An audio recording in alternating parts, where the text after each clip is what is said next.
नमस्कार दोस्तों, आपका एक बार फिर स्वागत है हमारे YouTube चैनल पर। पेड़ पर उल्टे लटके बेताल को एक बार फिर अपने कंधे पर उठाकर राजा विक्रमादित्य ने शमशान की ओर चलना शुरू किया तो बेताल ने एक नई कहानी शुरू कर दी। बेताल बोला, एक बार की बात है, बनारस में हरि स्वामी नाम का एक ब्राह्मण रहता था। उसकी पत्नी बहुत सुंदर थी। उसका नाम लावण्यवती था। लावण्यवती का रूप इतना सुंदर था कि कोई भी पुरुष उस पर मोहित हो जाता। एक दिन लावण्यवती अपने घर की छत पर सो रही थी। जैसे ही आधी रात हुई, एक गंधर्व कुमार आकाश मार्ग से उड़ता हुआ जा रहा था। उसकी नजर लावण्यवती पर पड़ी तो वो उसकी ओर आकर्षित हो गया। गंधर्व कुमार लावण्यवती को उठाकर ले गया। हरि स्वामी ने सुबह उठकर देखा तो उसकी पत्नी गायब थी। हरि स्वामी के लिए यह बड़े दुख की बात थी। वह अपनी पत्नी के अपहरण से इतना दुखी हुआ कि उसने आत्महत्या करने की ठान ली। जब लोगों को यह पता चला तो उन्होंने हरि स्वामी को समझाया कि उसे तीर्थ यात्रा करनी चाहिए। तीर्थ यात्रा से सारे पाप कट जाएंगे और तुम्हारी पत्नी तुम्हें वापस मिल जाएगी। हरि स्वामी के पास और कोई विकल्प न था, इसीलिए वो तीर्थ यात्रा के लिए घर से निकल पड़ा।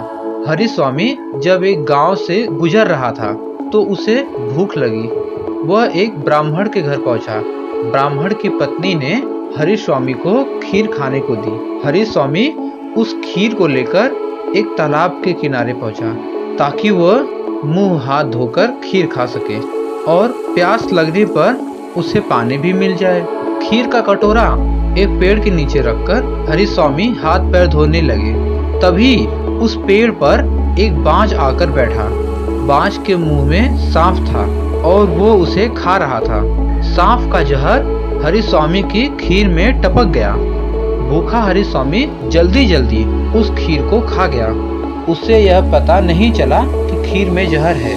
जहर हरि स्वामी के शरीर में फैल गया और वह तड़पने लगा।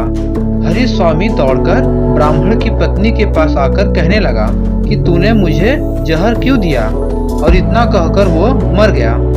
ब्राह्मण ने जब यह देखा तो उसने अपने पत्नी की एक बात भी नहीं सुनी और उस पर ब्राह्मण की हत्या का दोष लगाकर अपने घर से निकाल दिया।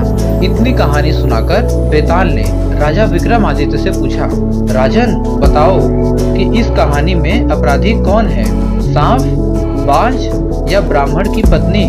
राजा ने उत्तर दिया, यह कहानी में इन तीनों में से कोई अपराधी नहीं है, क्योंकि सांप अपने शत्रु यानी बाज के वश में था। वह कुछ कर ही नहीं सकता था।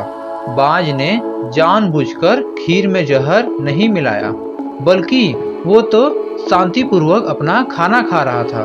ब्राह्मण की पत्नी ने अतिथि का सत्कार किया था, उसे भोजन दिया था। जो इन तीनों को दोषी कहेगा वो खुद ही दोषी माना जाएगा। इस कहानी में अगर कोई अपराधी है तो वो ब्राह्मण, जिसने बिना विचार करे और सच्चाई को जाने बिना अपने निर्दोष पत्नी को बेघर कर दिया। बेताल बोला, राजन आपने इस बार भी बिल्कुल सही जवाब दिया। इतना कहकर बेताल फिर से उड़कर पेड़ पर जा लटका। राजा विक्रमादित्य उसे पकड़ने के लिए उसके पीछे भागे। कहानी से सीख, हमें बिना जांच पड़ताल किए कोई भी बड़ा निर्णय नहीं लेना चाहिए। अभी के लिए बस इतना ही। वीडियो पसंद आई हो तो प्लीज लाइक करें एंड सब्सक्राइब करें। धन्यवाद।